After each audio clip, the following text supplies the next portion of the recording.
চারটে জরুরি উপদেশ জাতির কাছে থাকছে। কখন চলে যাব থাকবো তা আমি বলতে পারছি না। জাতির কাছে চারটা উপদেশ থাকছে, নসিহত। আপনারা এই চারটে নসিহত মনে রাখবেন। দেখেন তো, মানুষের জীবনে সবচেয়ে জরুরি কাজ, ওর চেয়ে কাজ হিসাবে মানুষের জীবনে জরুরি কোনো কাজ নেই। যত জরুরি কাজ আছে, মামলা মোকদ্দমা কেস কামার যা আছে, জমি জায়গা চাকরি বাকরি, ওর চেয়ে পৃথিবীতে জরুরি কোনো কাজ নেই। সেটা হলো 5 ওয়াক্ত সালাত, নামাজ। আপনার জীবনে এই সালাতের চেয়ে কোনো জরুরি কাজ আছে, এইটা যদি আপনি মনে করেন তাহলে মনে করবেন যে আমার জীবনে বড় বড় যেগুলো ভুল তার মধ্যে এইটা একটা। কেননা সব ইবাদত নির্ভর করে এরই উপরে।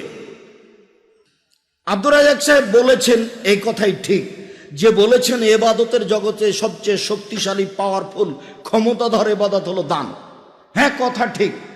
খুব রাগ করে আছেন, আল্লাহ আপনাকে জাহান্নামে দিয়ে দিবেন, কিন্তু আপনি কিছু টাকা দান করে দিয়েছেন, তখন আল্লাহ বলছেন আচ্ছা ঠিক আছে, যা জান্নাতে যাও।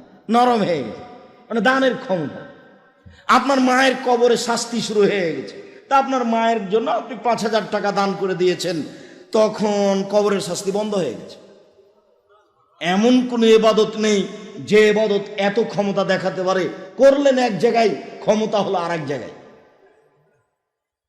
আল্লাহ রাসূল বলছেন, যারা দান করবে বিচারের মাঠে দানের ছায়াতেও থাকবে, যতক্ষণ পর্যন্ত বিচার না হচ্ছে। 2 দিন 5 দিন 200 বছর 500 বছর যদি বিচার হতে থাকে আপনি দানের ছায়াতলে থাকবেন, ওইদিকে বিচার চলবে। এ কথা আমি বলিনি, এ কথা মুহাম্মদ সাল্লাল্লাহু আলাইহি ওয়াসাল্লাম বলেছেন। আগুন যেমন, পানি যেমন আগুনকে নিভিয়ে দিতে পারে, দান তেমন মানুষের পাপকে মিটিয়ে দিতে পারে, এ কথা রাসূল সাল্লাল্লাহু আলাইহি ওয়াসাল্লাম বলেন। হ্যাঁ, সবচেয়ে শক্তিশালী ক্ষমতাধর পাওয়ারফুল ইবাদত হলো দান। এর পরেও যদি সালাত না থাকে তাহলে আপনার ইবাদত কবুল হবে না, দান কবুল হবে না, এটা বাতিল। একদিন বলছিলাম, আল্লাহর কাছে সবচেয়ে প্রিয় কাজ হলো 1 ফোঁটা চোখের পানি। এর চেয়ে আল্লাহর কাছে কোনো প্রিয় কাজ নেই। রাসূল সাল্লাল্লাহু আলাইহি ওয়াসাল্লাম বলছেন, লা ইয়ালাজার রাজুলুন নারা বাকা মিন খাসিয়াতিল্লাহ হাত্তা ইয়ালাজাল লাবানু ফি দারে। গাভীর বাঁট থেকে দুধ বের করে ভিতরে ঢোকানো যায় না যেমন, আল্লাহর ভয়ে কাঁদে যে সে জাহান্নামে যাবে না তেমন। গাভীর বাঁট থেকে দুধ বের করে ভিতরে ঢোকানো যায় না যেমন, আল্লাহর ভয়ে কাঁদে যে সে জাহান্নামে যাবে না তেমন। ও জান্নাতে যাবেই যাবে, কিন্তু সালাত নেই, নামাজ নেই, তখন এটা কি হবে? এই কান্নাটা বাতিল হয়ে যাবে। তাহলে বলেন তো, মানুষের জীবনে সবচেয়ে জরুরি কাজ কি? সালাত। 2, মানুষের জীবনে দ্বিতীয় জরুরি কাজ হলো বৈধ রুজি। বৈধ রুজির চেয়ে মানুষের জীবনে দ্বিতীয় কোনো জরুরি কাজ নেই। কেননা এই সালাতও হারিয়ে যাবে যদি রুজি বৈধ না হয়। লোকটা বিপদে ছিল, কিন্তু ইবাদত কবুল হলো না, হাত তুলে দোয়া কবুল হলো না রুজির কারণে। আমি আপনাকে ভিক্ষে করে খেতে বলিনি, আমি বলেছি বাপের জমিদারি আছে, বড় ব্যবসা করেন, সম্মানে বসবাস করেন, কৃপণ হবেন না, বাজারে গিয়ে সবচেয়ে বড় মাছ কিনবেন, জান্নাত হবে ইনশাআল্লাহ। কৃপণ টাকা বেশি আছে, পুঁটির মাছ কিনলেন, তখন ফলাফল খারাপ হয়ে যাবে। বড় লোকের মতো থাকেন, বাপের অর্থ সম্পদ জমি জায়গা আছে, এ কথাই ঠিক। সম্মানিত দিনী ভাই বোন, তবে কোনো সময়তেই হারাম রুজির পিছনে যাবেন না। যদি টাকা না থাকে চকলেটের ব্যবসা করেন, যদি সেটা পার হয়ে যায় কলার ব্যবসা করেন, যদি বেশি হয়ে যায় কাপড়ের ব্যবসা করেন, যদি বেশি হয়ে যায় তাহলে চট্টগ্রামে গিয়ে বন্দরে পোর্টে কাজ করেন, কোটি কোটি টাকার টাকা ইনকাম করতে হবে উসমানের মতো, ধনী হতে হবে উসমানের মতো, আবু বকর সিদ্দিক রাদিয়াল্লাহু তাআলা আনহুর মতো। গরিব মানুষে সব দিয়ে দিতে চাইলেও কাজ হবে না। মুহাম্মদ সাল্লাল্লাহু আলাইহি সাল্লাম মাঠে কাজ করেন বইয়ের টাকাতে। মুহাম্মদ সাল্লাল্লাহু আলাইহি সাল্লাম দাঁত দিয়ে বাড়ান কার টাকায়? বইয়ের টাকায়, স্ত্রীর টাকায়, খাদিজা রাদিয়াল্লাহু তাআলা আনহার টাকায়। কারো ধর্ম চলে না টাকা ছাড়া, কারো কাজকর্ম চলে না টাকা ছাড়া। তাই তিনি বলছেন, শোনো, 600-800 কিলোমিটার পথ যেতে হবে তাবুক, কে কি করতে পারো? তো উমর বলছেন অর্ধেক দিলাম। তো আবু বকর সিদ্দিক রাদিয়াল্লাহু তাআলা বললেন, আপনাকে আর আল্লাহকে বাড়িতে রেখে যা আছে সবই দিলাম, ভ্যান ভাড়াও হবে না। উসমান বলে, যত লোক যাবে তার অর্ধেকের যাতায়াত খরচ, খাওয়া খরচ আমি দিলাম। 30,000 লোক ছিল। কতটি? 30,000। 15,000 লোককে 15,000 উট দিলেন। 15,000 লোকের 3 মাসের খাওয়া খরচ দিলেন। তার নাম ধনী। টাকা ইনকাম করবেন বেশি, দিন রাত ঘুমের ঘরেও ব্যবসা করবেন, মানে টাকা ইনকাম করতেই হবে বৈধ পথে, কোটি কোটি টাকা। সেই টাকা পরিবারে খরচ করবেন, সেই টাকা আহাল পরিবারের জন্য লাগাবেন, সেই টাকা দিনের পথে ব্যয় করবেন। কোনোদিন বন্ধু বান্ধব নিয়ে টাকা ধ্বংস করবেন না। কোনোদিন নির্বাচনে নেমে বিড়ি সিগারেট খাওয়িয়ে টাকা ধ্বংস করবেন না। নির্বাচনে নেমে বিড়ি সিগারেট খাওয়িয়ে আর আসো ভাই বসেন চা খেয়ে যান, এ মানে আপনি জাহান্নামে চলে গেছেন, সব ধ্বংস হয়ে গেছে। এই টাকার জব আপনার কাছে কি আছে? কি জবাব দিতে পারেন আপনি? রাসূল সাল্লাল্লাহু আলাইহি ওয়াসাল্লাম যেভাবে বলেছেন তাতে আপনি শয়তানের ভাই।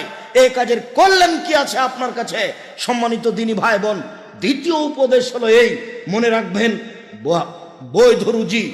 3, কোরআন তেলাওয়াতে অভ্যাসী হবেন 24 ঘন্টায় অন্তত একবার, যে কোনো মূল্যে। আব্দুর রহমানের কালকে বক্তব্য ছিল, তাতে আমাদেরকে আব্দুর রহমান পশু প্রাণী পর্যন্ত নিয়ে চলে গেল। তার মানে আমরা যারা কোরআন মাজিদ পড়ি না, বোঝার চেষ্টা করি না, তো আল্লাহ আমাদের উপরে কোরআন মাজিদ দিলেন কেন? উনি কি বা বলতে চাইলেন কিছুই বুঝলাম না। দুনিয়া থেকে চলে গেলাম, পড়তেও পারলাম না, অথচ দীর্ঘ সময় কিতাবটা দেখতে পেলাম। কেনই বা আসলো আমার কাছে? কেনই বা আমি কিছু না দেখে চলে গেলাম? তার মানে আমার দুনিয়া থেকে চলে যাওয়াটা হলো গরু ছাগলের মতো। জীবনে তৃতীয় জরুরি উপদেশ মনে রাখবেন, কোরআন তেলাওয়াত যে কোনো মূল্যে একবার কোরআন তেলাওয়াত করবেন। বেশি যদি না পারেন তাহলে নিম্নে চলে আসেন সূরা ইখলাস, অন্তত ইখলাস তো পারবেন, কুল আল্লাহু আহাদ পারবেন 3 বার, এইটা তো পারবেন। আর 4 নম্বর উপদেশ, এটাই শেষ। 5টা বলতে পারি যা বলেছি। 4 নম্বর উপদেশ হলো এই, যে যেখানে 2 জন বসে আছে সেখানে বসে গল্প করবেন না। কেন বলেন তো? ওখানে বদনাম হচ্ছে। তখন আপনি হয় শুনবেন, না হয় আপনিও শুরু করে দিবেন আর একটা। বলে, তুমি তো একটা বললে, আমার আর একটা শোনো। ওর কথা বলছো তো আসলেই খারাপ, আমিও তো জানি। যেই জন্য, যার কারণে যেখানে 2 জন বসে আছে সেখানে যাবেন না। আমরা তো কই রাস্তাতে, আমরা তো কোনোদিন চায়ের স্টলে বসিনি। আমি 18 বছর নদাপাড়াতে থেকেছি। এই 18 বছরে আমি কোনোদিন দোকানে বসি না। আমার জীবনেই বসেছি কিনা তাই মনে হয় না। যদিও আমরা হাটে বাজারে যাই না, কি যে তরি তরকারির দাম সেটাও জানি না, এমনিতেই চলছি, কিভাবে চলি সেটা বুঝতে পারি না। তো জরুরি 4 নম্বর উপদেশ, 2 জন যেখানে গল্প করছে বসে সেখানে যাবেন না। গেলে ফেসে যাবেন। তাহাজ্জুদও টিকবে না, হজ তাসবিহ তাহলিল সালাত নামাজ কিছুই টিকবে না। তখন সব মিলে জাহান্নামে যেতে হবে। রাজশাহী চাঁপাই নবগঞ্জের ভাষাতে আমও গেল, ছালাও গেল, কাঁদতে কাঁদতে চোখও গেল। সবই করলাম কিন্তু এই কারণে সবকিছু হারালো। 5, এইটা উপদেশ মাঝে মধ্যে বলি, অনেক সময় বলি না। 5 হলো এই, আপনার পরিবারে 44 ধারা জারি থাকবে আপনার মাধ্যমে। এই পরিবারে নামাজ না পড়ে কেউ থাকতে পাবে না। এই পরিবারে কেউ অপ্রয়োজনীয়ভাবে মোবাইল ব্যবহার করতে পারবে না। এই পরিবারে টিভি চলবে না। এই পরিবারে রাত 12টা-1টা পর্যন্ত কোনো কেসা কাহিনী চলবে না।